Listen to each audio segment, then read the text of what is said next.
And if we flip the acoustic panels 90 degrees over, you can see that it looks a lot more aesthetically pleasing as opposed to the more cost effective bed sheet. So whatever budget you're working to, you can always work your way around them panels.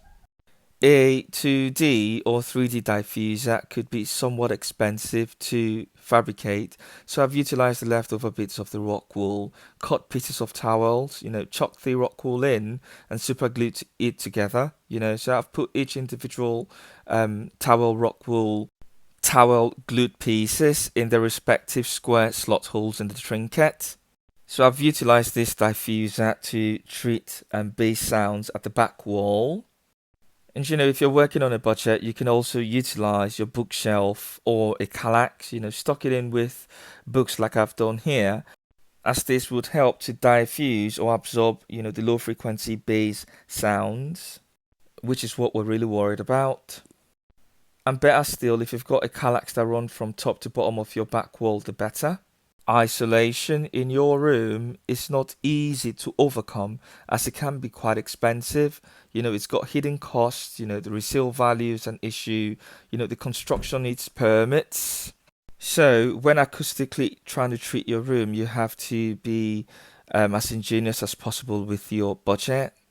You can treat or make your front wall soft by getting acoustic panels behind each speaker. You can also fabricate and install bass straps at the top and bottom corners or wherever you've got corners in the room to help tame or absorb those booming frequencies. Seal any airspace so that sound does not leak out. You can use special caulking that's got a shelf life of over 10 years or green glue or acoustic putty. Sound isolation requires mass and air, so treat your room like an aquarium. Seal around skirting boards anywhere you've got gaps, or holes or crevices. Seal that, the apertures in the room to help with the isolation. So the idea is to treat your studio as an aquarium. So I'm sealing the gaps, at the skirting boards, around the corners, and visually inspecting all the nooks and crannies, identifying anywhere there is an airspace and sealing off, the airspace. It is the low frequencies that bug people and not the high frequencies. The smaller the room, the more the reflection in the room. A square or rectangular room does not make a good sound control and performance room. And that's because we need to take into account how far a wave is deflected by the time it gets to the opposite wall. So pretty much what I mean by this is that, a square room means more standing waves, bad echoes and ringing. This isn't a square room, but it is a small room, so I'm also worried about, reflections in the room. But, we're working to budget here. We have to make use of what we've got, okay? If you've got a square room, you may want to reduce the effect by utilizing resonators, panel traps, or you might want to splay the entire wall. And if you're not improvising when sealing off gaps, in the studio, you could utilize the painter's tape and the Fuji kit to give it a more aesthetically looking and pleasing look.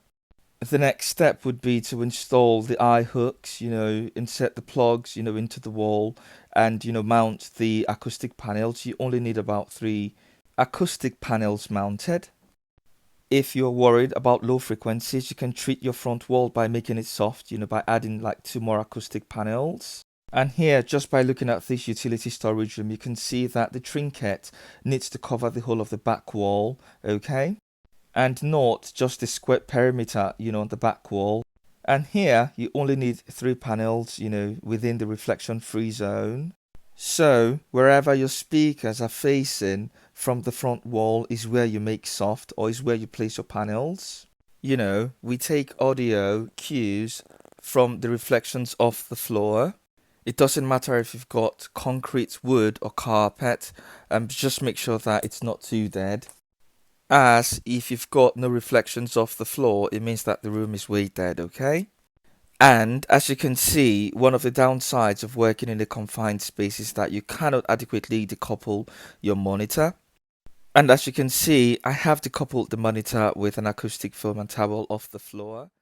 So I have placed acoustic foams or rock wool into the towel cloth in tiny chunks or segments and sealed it off with a fabric glue and replicating the process. But if I had more headroom, I would have been able to utilize a decoupling stand, okay?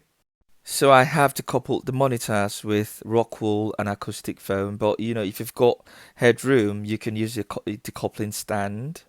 And these are some of the tools that were utilized in the acoustic panel build. You could also use, acoustic foam, but, it pretty much does nothing for the low frequency cycles. As the foam is quite thin, it could help, acoustic cycles of 1,000 and above, okay? And, to stick it on the wall, you could get some Command Velcro 3M stickers, okay? Peel off the adhesive covering, stick it onto the back of the acoustic foam, and then, you could stick it onto the wall. But, mind you, sometimes you may get, your paint peeling off when you're taking off the acoustic foam. But, the command strips, reduce the effects of paint peeling off a considerable length, okay? And lastly, isolation connotes mass and airspace. So if you've got a wall, airspace, and a wall, then you'd have better isolation. To achieve the wall mass and the airspace involves a lot of construction and it's quite expensive. So utilize the acoustic treatment techniques that have been highlighted previously. And you should be able to improve the isolation capabilities of your studio.